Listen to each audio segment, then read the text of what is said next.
जय Sai Ram everyone, welcome to मेरे साईं। आशा करती हूँ बाबा की कृपा से आप सब बहुत अच्छे होंगे।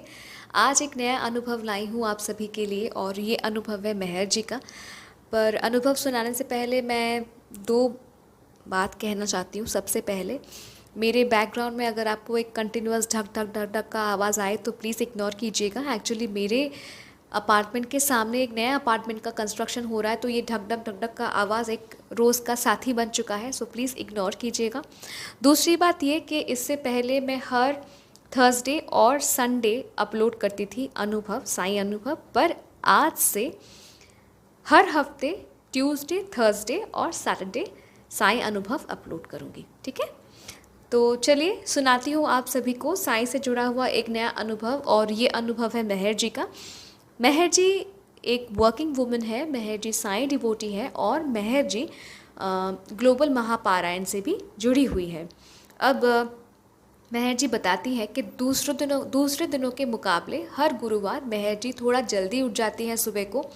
पहले वो घर की साफ़ सफाई कर लेती हैं, फिर नहा के बाबा के लिए भोग बनाती हैं, फिर पूजा करने के बाद बाबा के सामने ही बैठ के श्री साईं सचरित जी का 2 अध्याय वो पढ़ती हैं, फिर वो ऑफिस के लिए निकलती हैं। तो वो दिन भी एक गुरुवार ही था और मेहर जी के ऑफिस में ना कुछ प्रोग्राम था जिसका कुछ रिस्पॉन्सिबिलिटीज़ मेहर जी के ऊपर भी था। तो मेहर जी क्या करती हैं, सुबह जल्दी जल्दी उठती हैं, पहले घर की साफ़ सफाई कर लेती हैं, उसके बाद मेहर जी नहा के बाबा के लिए भोग बनाती है, पूजा करती है और इसके बाद निकल जाती हैं ऑफ़िस के लिए। मेहर जी डिसाइड करती है कि घर से ऑफ़िस का जो रास्ता होगा उसी बीच वो 2 अध्याय पढ़ के ख़त्म कर लेंगी, तो वो रवाना होती है ऑफ़िस के लिए। अब मेहर जी ये भी बताती हैं कि उनका एक हैबिट है कि वो कभी गाड़ी के फ्रंट सीट पे नहीं बैठती, वो हमेशा गाड़ी के बैक सीट में बैठती हैं और बैक सीट के ना ही एक्सट्रीम लेफ़्ट में ना ही एक्सट्रीम राइट में बैठती हैं, वो सिर्फ मिडिल में बैठती हैं, बैक सीट के मिडिल में बैठती हैं। तो वो रवाना हो गई ऑफिस के लिए और गाड़ी जब मेन रोड पे आया, मतलब गाड़ी जब मेन रोड पे चलना शुरू किया, तब उन्होंने श्री साईं सच्चरित जी को पढ़ना शुरू किया। अब एक अध्याय उनका कंप्लीट हो गया था, जब दूसरा अध्याय वो स्टार्ट करने ही वाली थी तब वो नोटिस करती हैं कि उनके गाड़ी के सामने एक छोटा हाथी मतलब जा रहा है, वो जो होता है ना मेटाडोर, तो वो छोटा हाथी जा रहा है और उस छोटे हाथी पे ना क्या कहते हैं, लोहे का रॉड लोड किया हुआ था, ठीक है, सुलाया हुआ था। तो हाफ, आप जानते ही हैं ना, ज़्यादा बड़ा लंबा नहीं होता छोटा हाथी, छोटा सा ही होता है। तो आधा रॉड अंदर था और बाकी हाफ पोर्शन रॉड का वो बाहर की तरफ था। और मेहर जी कहती हैं वो जो ट्रक था ना, छोटा हाथी, वो ना ही आगे जा रहा था स्पीड लेके, ना ही साइड हट रहा था, सिर्फ वो मेहर जी के गाड़ी के आगे आगे ही चल रहा था।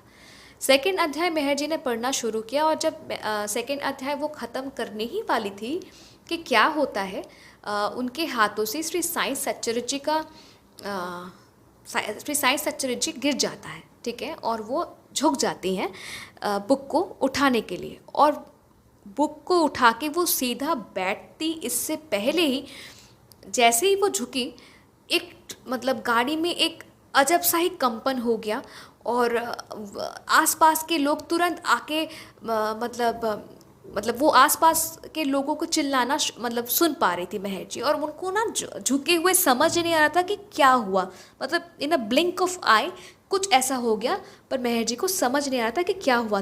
तुरंत मतलब लोग आके गाड़ी को मतलब गाड़ी का गेट खोलने लगे, कार का गेट खोलने लगे और फिर मेहर जी को कहने लगे आप ऐसे लेट के निकलिए, आप लेट के निकलिए, आप उठिए मत। तो मेहर जी कहती हैं कि जैसे हम लोग बैठ के फिर निकलते हैं गाड़ी से, तो मेहर जी क्रॉल करके गाड़ी से निकली और वो बाहर आके देखती हैं कि मेहर जी के कार को पीछे से एक गाड़ी आके धक्का मारता है इतनी ज़ोर से कि मेहर जी का कार सामने जो छोटा हाथी जा रहा था ना, जिसपे लोहे का रॉड लोड किया होता है, उससे टकराता है और एज अ रिज़ल्ट जो सामने का जो गाड़ी का जो कांच होता है वो उसको आर पार करके रॉड गाड़ी के अंदर घुस जाता है और हिट करता है बैक सीट को। मेहर जी कहती हैं कि ये देख के मेहर जी शॉक कि इन अ ब्लिंक ऑफ आई इतना बड़ा एक्सीडेंट हो गया। और ना ही मेहर जी के ड्राइवर को एक खरोच आया, ना ही मेहर जी को एक खरोच आया। मेहर जी कहती है ये बाबा ने इस तरीके से मेहर जी को बचा लिया। वो कहती है अगर श्री साईं सच्चरित्र जी मेहर जी के हाथ से बाई चांस स्लिप होकर ना गिर जाता और मेहर जी बुक को उठाने के लिए नीचे झुकती नहीं, तो वो रॉड पीछे से गाड़ी अगर धक्का मारता तो वो रॉड जो होता है ना, वो मेहर जी के सीने के आर पार चला जाता। पर साईं की कृपा देखिए, वो बुक मतलब टाइमली वो बुक हाथ से मेहर जी का स्लिप होके नीचे गिरता है, मेहर जी नीचे झुकती हैं, एक भयंकर एक्सीडेंट होता है, पर मेहर जी के ऊपर एक खरोच भी नहीं आता, ना ही उनके ड्राइवर के ऊपर एक खरोच आता है, और बाबा ऐसे बचा लेते हैं मेहर जी को। तो मेहर जी ये अनुभव ना, मतलब सच में आप बहुत ब्लेस्ड हो, आप बहुत ब्लेस्ड हैं कि बाबा ने आपको इस तरीके से बचाया। अपना अनुभव शेयर करने के लिए बहुत बहुत धन्यवाद मेहर जी। देखिए, मैं आप सभी को कहती हूँ कि साईं सच्चरित्र जी जो है ये सिर्फ एक पुस्तक नहीं है, इसमें बाबा है। साईं सच्चरित्र जी ही साईं बाबा है। साईं सच्चरित्र जी के एक एक अक्षर में, एक एक पैराग्राफ में बाबा है।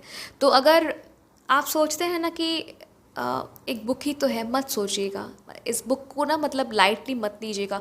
अगर ये साईं सच्चरित्र जी आप अपने जीवन में शामिल करते हैं ना, तो आप महसूस करेंगे बाबा को हर वक्त आपके लाइफ पे ना, मतलब ठीक जैसे सुदर्शन चक्र जैसे होते हैं ना, एक मतलब प्रोटेक्शन के लिए, ठीक है, तो सुदर्शन चक्र जैसे ही ये श्री साईं सच्चरित्र जी आपके जीवन के, आपके फैमिली का, सभी का प्रोटेक्शन करता है, ठीक है।